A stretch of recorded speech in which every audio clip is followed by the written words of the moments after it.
Teman-teman, selamat datang kembali di channel saya. Dukung terus channel ini dengan cara like, share, komen, dan subscribe.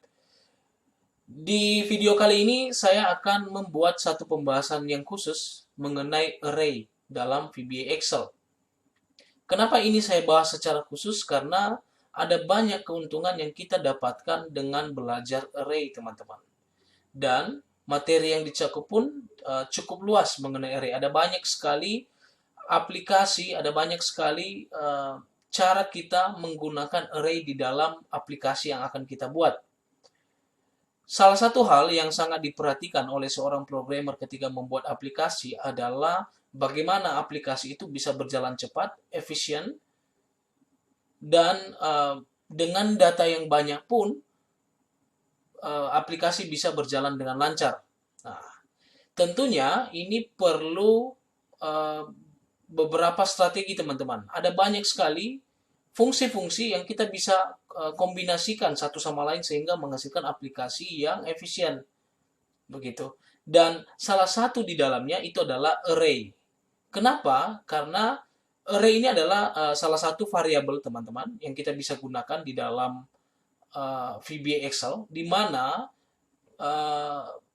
dengan array ini kita bisa menyimpan data dalam bentuk tabel, teman-teman. Jadi bukan hanya data dalam bentuk data single ya. Artinya kita ambil satu data dari sebuah range, kemudian kita simpan menjadi misalkan sebagai string, as integer, tidak. Tetapi array ini dia bisa menyimpan data dalam bentuk tabel, dalam bentuk range yang banyak ya, begitu teman-teman. Jadi apa pengaruhnya? Kenapa ini bisa mempercepat aplikasi kita? Karena teman-teman, sebenarnya ketika kita membuat aplikasi, salah satu hal yang harus diperhatikan adalah semakin sering kode yang kita buat itu berinteraksi atau mengambil data dari worksheet, maka secara otomatis ini bisa memperlambat. Begitu. Semakin sering kita akses range yang kita punya, apalagi kalau datanya ada banyak, teman-teman, semakin sering, termasuk nanti saya juga akan bahas di pembahasan di video yang lainnya, nanti secara khusus lagi saya akan bahas, termasuk nanti ketika kita gunakan select atau activate worksheet tertentu. Jadi ketika kita pindah-pindah worksheet semakin sering, teman-teman, itu juga bisa memperlambat kode yang kita buat.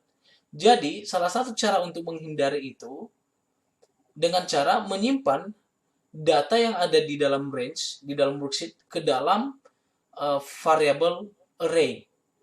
Jadi ini seperti penyimpanan sementara, teman-teman. Sehingga nantinya ketika kita buat kode, kita tinggal ambil data dari array. Kita tidak perlu lagi harus mengaksesnya dari range. Jadi kita ambil data dari array, kita tinggal cari indeksnya. Maka kita akan dapat data yang kita butuhkan, teman-teman. Nah, jadi itulah alasan kenapa ini bisa bekerja lebih efisien, bekerja lebih baik ya dibandingkan kalau kita akses range terus, teman-teman. Hanya saja ini jarang digunakan, teman-teman, karena ini tidak begitu familiar untuk kalangan pemula, begitu. Karena lebih gampangnya itu tinggal akses range. Tetapi sebenarnya kalau kita sudah pelajari, semakin sering menggunakan ini, maka otomatis kita terbiasa dan ini akan semakin mudah, teman-teman. Jadi makanya di video ini saya akan bahas ini secara khusus. Mudah-mudahan ini bisa menolong teman-teman untuk belajar mengenai array. Baik, kita akan langsung saja, teman-teman. Kita coba mulai dari dasar dulu mengenai array itu. Jadi teman-teman, di sini saya sudah buat saya buka sebuah file Excel, kemudian saya sudah insert modul ya, teman-teman. Bisa lihat di sini. Dan saya akan mulai dulu dengan kalau kita mau menyimpan satu nilai siswa, misalkan ada nilai siswa itu nilainya 60 misalkan. Kalau kita mau simpan, biasanya kita akan deklarasikan sebuah variabel. Misalkan ini saya buat ini contoh dulu, teman-teman ya. Saya buat sub test ya, nama subnya. Maka kita akan mulai dengan mendeklarasikan sebuah variabel, misalkan dim nilai 1 ya, as integer ya. Maka misalkan kita masukkan nilainya sama dengan 50 ya. Maka nilai siswa ini otomatis sudah tersimpan di dalam variabel nilai 1. Begitu ya. Jadi kita tidak ambil lagi dari range. Ataupun kita bisa ambil satu nilai di dalam range, kemudian kita masukkan di dalam variabel. Misal, oh maaf, ini nilai 1 ya teman-teman. Ya. Kita juga bisa ambil dari range teman-teman. Misalkan nilai 1 sama dengan ya sheet 1 titik range A1 misalkan.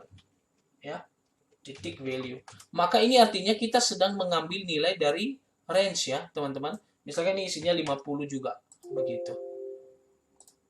Jadi, kalau kita jalankan, ini saya sudah buka immediate window. Teman-teman bisa tampilkan ini dengan cara klik pada menu view, kemudian ini immediate window, atau juga gunakan Ctrl G ya.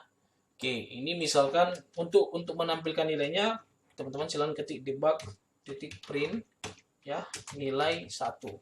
Maka otomatis nilainya ini 50 langsung muncul teman-teman. Artinya waktu kita jalankan kode ini, kita akan akses range. Di sini kita akan akses range begini.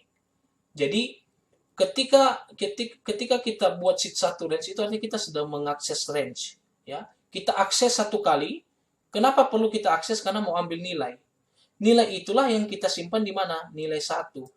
Selanjutnya, setelah kita simpan, kalaupun ada baris kode yang membutuhkan nilai yang ada di range A1, teman-teman, tidak perlu lagi kita akses range-nya. Kita tinggal akses nilai satunya, variabelnya. Begitu. Itulah yang salah satu cara yang mempercepat begitu. Makanya itu menjadi alasan bagi kita yang ingin membuat aplikasi untuk mendeklarasikan variabel sebisa mungkin sebelum mendeklarasikan variabel sebisa mungkin termasuk worksheet, range dan workbook untuk menghindari mengakses terus-menerus workbook, worksheet, dan range yang ada. Begitu, teman-teman. Oke. Selanjutnya, bagaimana kalau saya ada nilainya ada 5, teman-teman. Misalkan ini nilai 50, 60, 70, 80, misalkan ya. Maka otomatis yang akan kita lakukan itu adalah kita pasti akan kita akan deklarasikan satu-satu ya teman-teman ya.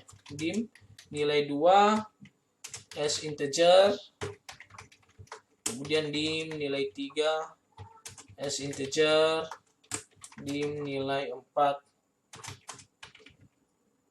as integer. Oke. Kemudian kita akan simpan di dalam masing-masing variabel ya teman-teman. Ini saya tinggal copy.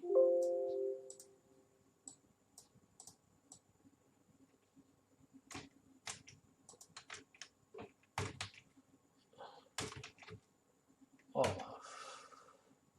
ini nilai 3, nilai 4. Oke. Ini B1, B1. Ini harusnya A2, maaf. A2, A3, A4. Oke, teman-teman kalau kita lihat bagian ini artinya apa? Kita mau ambil nilai 1 dulu ya. Dari sheet 1, maka dia akan akses sheet 1, kemudian dia akses range A1. Jadi sebenarnya kalau kita mau lebih efektif lagi teman-teman, tinggal deklarasikan dulu WS S worksheet. Nah, ini ya, kalau kita mau lebih efektif. Kemudian di sini kita set ya. WS sama dengan sheet 1. Maka ini nanti kita tinggal tulis di sini WS. Jadi nggak perlu lagi sheet 1. Kenapa? Karena saya akan jelaskan teman-teman. Saya ketik dulu ini. Jadi kenapa? Karena ketika kita tidak menggantikan ini sebagai variabel, artinya ketika kita butuh nilai 1 ketika menyimpan dalam variabel nilai yang ada di range A1, maka kita harus akses sheet 1 dulu. Akses sheet 1 lagi, akses sheet 1, sheet 1. Berbeda kalau kita sudah simpan sheet 1 dulu di WS. Artinya ketika kita sudah simpan, maka kita tidak perlu akses ini lagi, worksheet ini. Kita hanya akan akses satu kali saja di sini. Kemudian setelah itu di sini kita tinggal akses variabelnya. Tidak perlu lagi workbooknya, worksheetnya teman-teman. Ya, oke. Ini sudah teman-teman. Begitu juga kalau kita mau tampilkan ya. Maka yang harus kita lakukan adalah saya copy dulu ini. Ini 2, 3, 4. Oke. Ini saya coba run, teman-teman. Ya, teman-teman bisa lihat 50, 60, 70, 80. Ya. Hanya saja masalahnya kalau kita lakukan ini, kalau jumlah siswanya ada 1000, ada 10.000, ini sangat tidak efektif ya kalau kita harus ketik satu per satu, teman-teman. Makanya salah satu alasannya kita membutuhkan array ya. Itu untuk mempermudah kita dalam pembuatan variabel untuk menyimpan data dalam jumlah yang banyak ya, teman-teman, dan tidak harus ketik satu per satu. Begitu. Oke, kita coba teman-teman untuk lakukan array ya. Kita mulai dari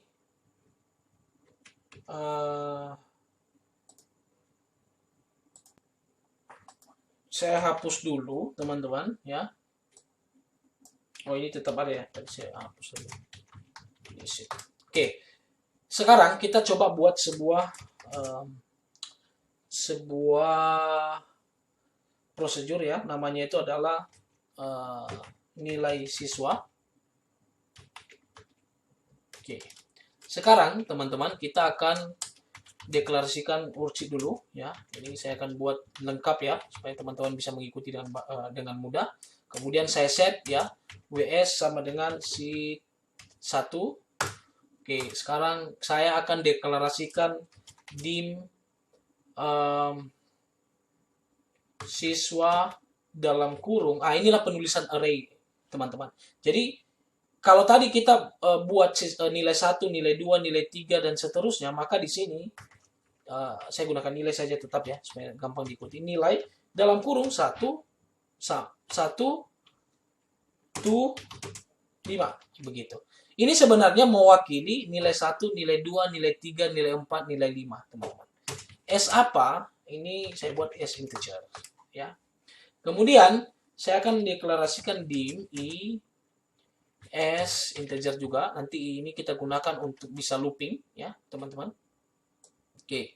Sekarang kita coba lanjut. Kita coba looping dengan for i sama dengan 1 to 5 ya. Students atau nilai ya. Tadi kita pakai nilai ya, bukan nama siswa ya. Nilai i. Kenapa saya ketikkan i di sini, teman-teman? Karena ini mewakili nama variabel dari nilai 1, nilai 2 ya. Ini sebenarnya maksudnya ini, teman-teman, nilai 1, nilai 2 begitu ya, teman-teman, sampai nilai 5. Hanya saja karena kita looping, berarti kita cukup ketikkan i-nya. Karena dia akan lakukan pengulangan sesuai dengan nilai i dari i1 sampai 5 ya. Kemudian sama dengan ws titik range.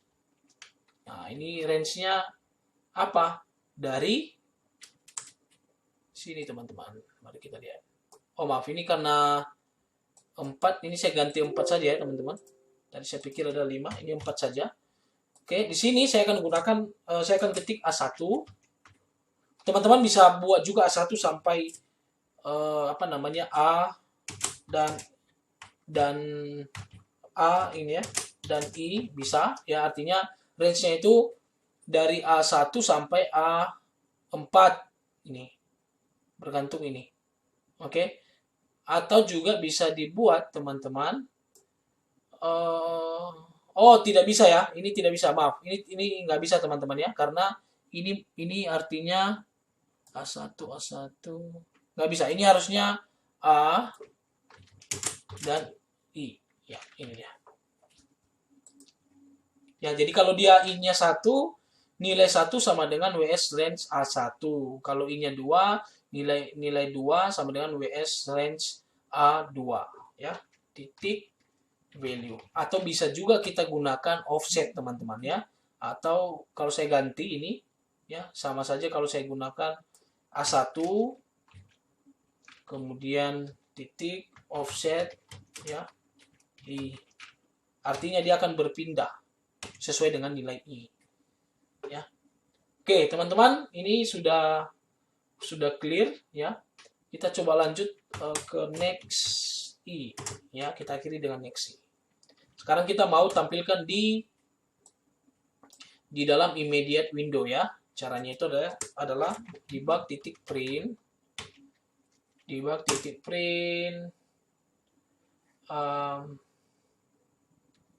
kalau kita mau tampilkan satu nilai, misalkan nilai 3, ya, apakah akan tampil? Kita coba dulu. Harusnya nilai 3 itu berapa tuh? 70, ya, teman-teman. Kita coba run. Ya, 80 ini. Oke, berarti ini dari offsetnya, ya, ini teman-teman. Harusnya ini I dikurang 1. Ya, karena ini kita mulai dari 1, harusnya offset ini 0, ya. Artinya ketika nilai I-nya 1, harusnya dia tidak berpindah. Harusnya ambil nilai itu dari A1, ya, teman-teman. Jadi kalau saya run ini, ini 70, ya. Udah benar, ya, teman-teman.